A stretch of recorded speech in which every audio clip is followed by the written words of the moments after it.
بله تماشاوان هجا هر لسروی مجاره آنها بمرا آمده آراس شمدین کارمندکی مالپرا یکی تیمیدیا لستریا آرکه آمده بله برز تو بخیر هاتیه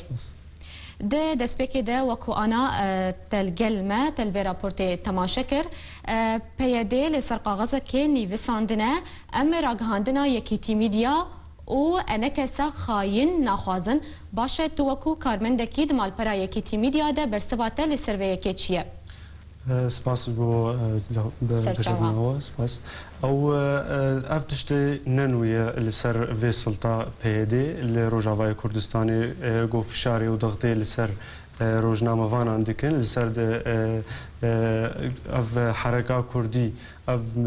انجمان اجتماعي كردي جو في داوية داد في چند مه داوية دا جو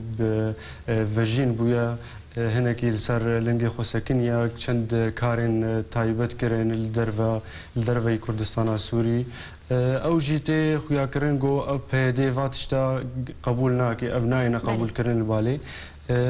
از دخوازم بيجم يعني اف كريارين جو بيدي دكي و اف مسألة اخانتي جو لباي هر كسكي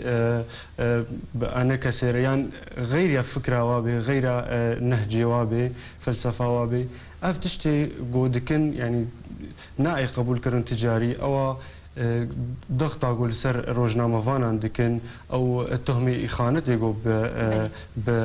انا كسيفتكن بكارمن دافتكن ناهلن جو بآزادی کارمند روزنامه وانان اف روزنامه وانین جو سر عرضه کار دکن دخوازن جو صورت کی باش بدن خویا کرنج عالمی را به چل کردستان سوری چه به چل الوا ولات باجارو که کردستان سوری چه به مخابن او في درفتنا دن هر كسي جو في باشه ما مستا اف نجارا یکیه کو چکداری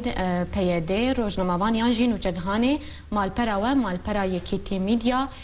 دگره اشکنجت که تلیوان جیده که جبرچه مالپرا یکی تیمیدیا به تایبتی او وقت گوتی اف نجاره که بری دمکی حوالی ما فریدون قچو هات گرتن حوالی ما جنگین علیکو هات اشکنجه کرن او حوالی ما مسعود او جهات گرتن يعني اف ما نديت يلت دستگهن روزنامه وانی ایگو کردستان السوری کاردکن يعني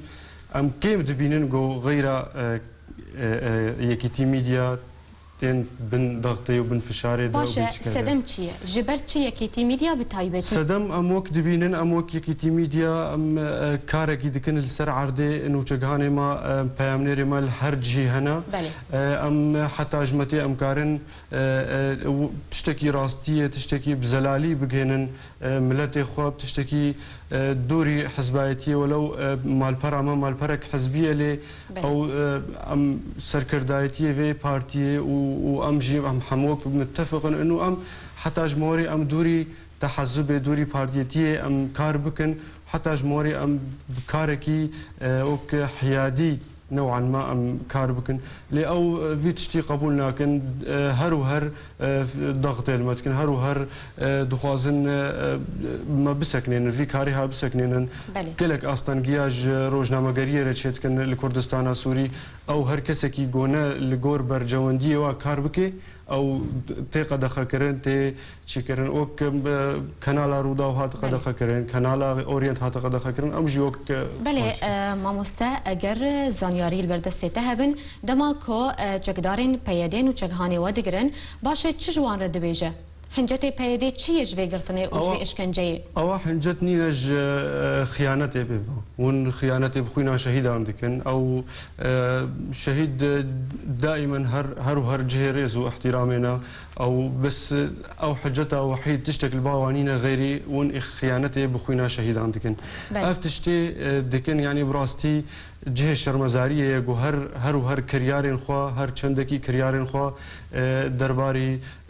چه کسکی گو نه دجیوا کار دکن جی نه نو ام دجیوا کار دکن لی ام راستی دنه خویا کرن راستی خویا یا افتش الجمعانه قبول کرن گو راستی بی خویا کرن باشه هون وکو یکیتی میدیا وکو کارمند و مالپره هون چه بکن برانبری وان کریارین پیاده و برسوا و چه برین هاجی وقتی افکریار بسری حواله می دیده هاتن کرن ما وقت بیان هاجی در خستو مال سر مال پرا خوب بلاف کر ام دیسا جد بجن ام داخوازت کن جد دستگهن ناف دولتی بسپور بکاری روزنامه‌گریه گو کاربن ما في روزنامه‌گریه الكردستان سوري ببارزن يعني او سلطه بهدي خوخستيا دستهلات الكردستان السوري وناهل تكس غيري برجواندي بشغلي ام فيدا خوازت كن ج دستگهن ناف دولتي بسپور بكاري روزنامه‌گریه گو کاربن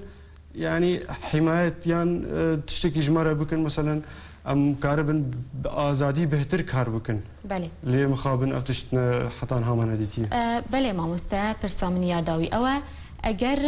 پیاده بردوام به وانکریاری خود دیجی روزنامه‌وانان هون وکو مالپرای کیتی میدیا و نتکاری خود بردوام بن. ام هرم دبیجن ام نتکاری خود بردوام بن اف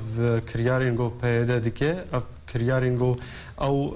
حتی بری دمکه حتی بری حوالی ما فریدون قد وقتی هاته گرتن مزانی بو او هاتن پیش یادکانی او برن اسایش بون او برن بس حوالی ما جنگین علیکو حوالی ما رونی یعنی بو کاری که دیتی کرنها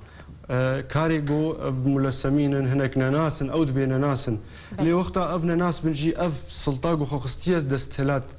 ام جوی سلطه دخوازن گو واکسا ناسکن وقتی گونه او بن ام جواد خوازن گو واکسا ناسکن اف کسی ناس گو درباس بن ناف باجاری ما باجارو که ما و خورت ما دراوین و اشگنجت کن اکام